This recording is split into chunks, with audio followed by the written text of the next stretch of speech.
El Papa tiene esta capacidad de conectar con la gente.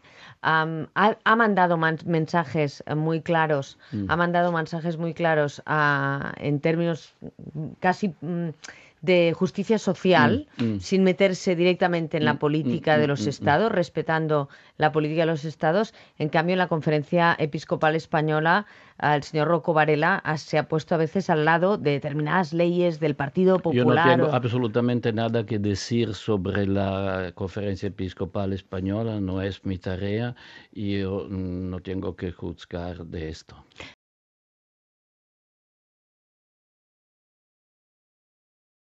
Se va a reunir el Papa también con los obispos catalanes. Mm, Nos contaba el copríncipe de Andorra, el ya. obispo de la Seu d'Urgell, Joan Enric Vives, que el Papa está pendiente de lo que ocurre en Cataluña. ¿Nos lo confirma?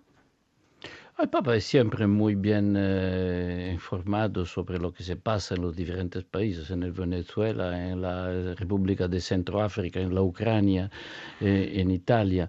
Este es normal, yo creo que tiene que hacer con su ministerio.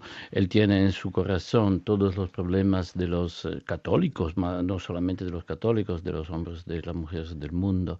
En este sentido, Cataluña está en el corazón del Papa, naturalmente, como toda España.